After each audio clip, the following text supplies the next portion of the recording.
تمام اہل اسلام کو السلام علیکم ورحمۃ اللہ وبرکاتہ۔ امید ہے کہ آپ سب لوگ خیریت سے ہوں گے اور اللہ تعالیٰ کی فضل و رحمت کی بارش میں بھیگ رہے ہوں گے انشاءاللہ عز و جل۔ آج سب سے پہلے ہم اپنے پیارے نبی، آخری نبی صلی اللہ علیہ وآلہ وسلم پر درود شریف پڑھ لیتے ہیں۔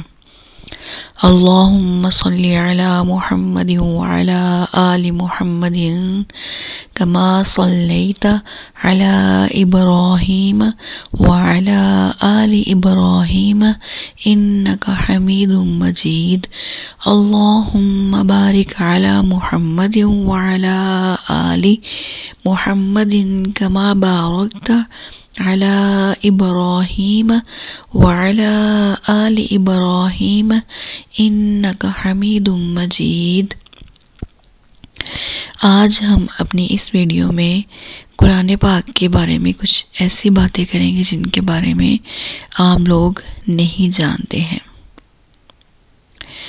سب سے پہلے جو حدیث کی روشنی میں ہم یہ بات کریں گے، سب سے پہلے جو میں حدیث بیان کرنے لگی ہوں اس کے راوی ہیں حضرت انس بن مالک رضی اللہ تعالیٰ عنہ سے روایت ہے کہ رسول اللہ صلی اللہ علیہ وآلہ وسلم نے حضرت ابی بن کعب رضی اللہ تعالیٰ عنہ سے فرمایا کہ اللہ تعالیٰ نے مجھے حکم دیا ہے کہ میں تمہیں قرآن مجید پڑھ کر سناؤں۔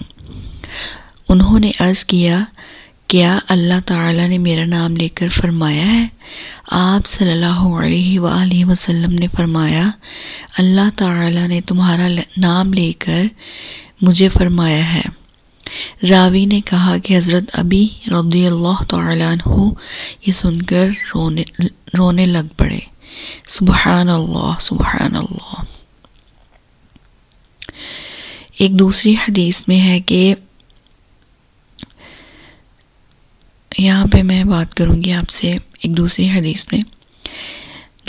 میں ہے کہ حضرت عائشہ رضی اللہ تعالیٰ عنہ فرماتی ہیں کہ رسول اللہ صلی اللہ علیہ وآلہ وسلم نے ارشاد فرمایا کہ جو آدمی قرآن مجید میں ماہر ہو وہ ان فرشتوں کے ساتھ ہے جو معزز اور بزرگی والے ہیں، اور جو قرآن مجید اٹک اٹک کر پڑھتا ہے اور اسے پڑھنے میں دشواری پیش آتی ہے تو اس کے لیے دوہرا اجر ہے۔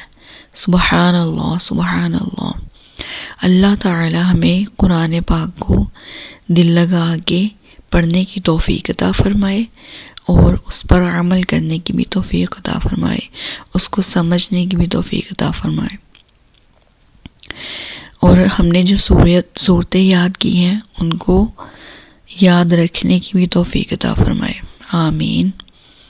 اگلی میں حدیث کے بارے میں ذکر کروں گی، قرآن پاک میں سکینیت کے بارے میں۔ اس حدیث میں ہے کہ حسن بن علی حلوانی اس کے راوی ہیں، اور بھی بہت سے راوی ہیں۔ حضرت اسید بن حدیر رضی اللہ تعالیٰ عنہ ایک رات اپنی کھجوروں کے کھلیان میں قرآن مجید پڑھ رہے تھے کہ ان کا گھوڑا بدکنے لگا۔ آپ رضی اللہ تعالیٰ عنہ نے پھر پڑھا، وہ پھر بدکنے لگا۔ آپ نے پھر پڑھا، وہ پھر بدکنے لگا۔ حضرت اسید کہتے ہیں کہ میں ڈرا کہ کہیں وہ یحییٰ کو کچل نہ ڈالے۔ اس کے پاس جا کر کھڑا ہو گیا تو میں کیا دیکھتا ہوں کہ ایک سائبان کی طرح میرے سر پر وہ چراغ میرے سر پر ہے، وہ چراغوں سے روشن ہے اور اوپر کی طرف چڑھنے لگا یہاں تک کہ میں اسے پھر نہ دیکھ سکا۔ صبح کے وقت رسول اللہ صلی اللہ علیہ وسلم کے پاس حاضر ہوا اور عرض کیا، یا رسول اللہ صلی اللہ علیہ وآلہ وسلم، میں رات کے وقت اپنے کھلیان میں قرآن مجید پڑھ رہا تھا کہ اچانک میرا گھوڑا بدکنے لگا۔ تو رسول اللہ صلی اللہ علیہ وسلم نے فرمایا، ابن حدیر پڑھتے رہو۔ انہوں نے عرض کیا، میں پڑھتا رہا، وہ پھر اسی طرح بدکنے لگا۔ رسول اللہ صلی اللہ علیہ وآلہ وسلم نے فرمایا، ابن حدیر پڑھتے رہو۔ انہوں نے عرض کیا کہ میں پڑھتا رہا، وہ پھر اسی طرح بدکنے لگا تو رسول اللہ صلی اللہ علیہ وآلہ وسلم نے فرمایا ابن حدیر پڑھتے رہو۔ ابن حدیر کہتے ہیں کہ میں پڑھ کر فارغ ہوا تو یحییٰ کے قریب تھا، مجھے ڈر لگا کہ کہیں وہ اسے کچل نہ دے، اور میں نے ایک سائبان کی طرح دیکھا کہ اس میں چراغ سے روشن تھے اور اوپر کی طرف چڑھا یہاں تک کہ اسے میں نہ دیکھ سکا۔ تو رسول اللہ صلی اللہ علیہ وآلہ وسلم نے فرمایا وہ فرشتے تھے جو تمہارا قرآن سنتے تھے اور تم پڑھتے تھے، تو صبح اگر تم پڑھتے رہتے تو لوگ صبح ان کو دیکھتے اور وہ لوگوں سے پوشیدہ نہ ہوتے۔ سبحان اللہ۔ ایک جگہ یہ بھی ہے کہ ہم قرآن مجید پڑھتے ہیں تو سکینیت نازل ہوتی ہے، یعنی کہ اللہ تعالیٰ کی رحمت، سکون نازل ہوتا ہے۔ اب سکینیت میں یہ بھی ہے کہ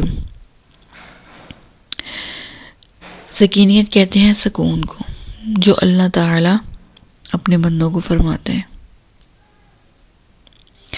سکینیت سے مراد ہے کہ سکینہ وہ اطمینان، چین و قرار اور سکون ہے جو اللہ تعالیٰ اپنے بندوں کے قلب میں اس وقت نازل فرماتا ہے جب کہ وہ ہولناکیوں کی شدت سے مضطرب ہو جاتا ہے، پھر اس کے بعد جو کچھ بھی اس پر گزرے وہ اسے گھبراتا نہیں ہے۔ یہ اس کے لیے ایمان کی زیادتی، یقین میں قوت اور استقلال کو ضروری کر دیتا ہے۔ سبحان اللہ۔ یہ قرآن پاک کی فضیلت کی وجہ سے ہے، اور اللہ تعالی ہمیں قرآن پاک کو زیادہ سے زیادہ دل لگا کے پڑھنے کی توفیق عطا فرمائے، اس کو سمجھنے کی اور اچھے طریقے سے اچھی تلاوت کرنے کی توفیق عطا فرمائے۔ اور ایک جگہ پہ سکینیت کسی اور زبان میں بھی اس کا یہ بھی مطلب ہے کہ اللہ تعالیٰ اپنا جو ہے وہ اپنا آپ ظاہر کرتے ہیں، اپنا جلال، اپنا نور ظاہر کرتے ہیں اگلے بندے پہ۔ اور یہ ہم نے دیکھنا ہے کہ ہم تنہائی میں، خاموشی میں قرآن پاک پڑھیں اور اتنی آواز میں کہ مطلب ہم اچھی طرح سے سن سکیں، دوسرے اس آواز سے ڈسٹرب نہ ہوں، دوسروں کا سکون بھی نہیں خراب کرنا اور اپنی عبادت بھی کرنی ہے۔ اور انشاءاللہ عز و جل اللہ تعالی ہمیں اس رمضان المبارک میں جو آنے والا ہے، سبحان اللہ، ماشاءاللہ، ہمیں اس میں زیادہ سے زیادہ عبادت کرنے کی توفیق عطا فرمائے، پورے روزے رکھنے کی توفیق عطا فرمائے، اور صحت مندی سے روزے رکھنے کی توفیق عطا فرمائے، اور اللہ تعالیٰ کی رحمتیں لوٹنے کی توفیق عطا فرمائے۔ آمین یا رب العالمین۔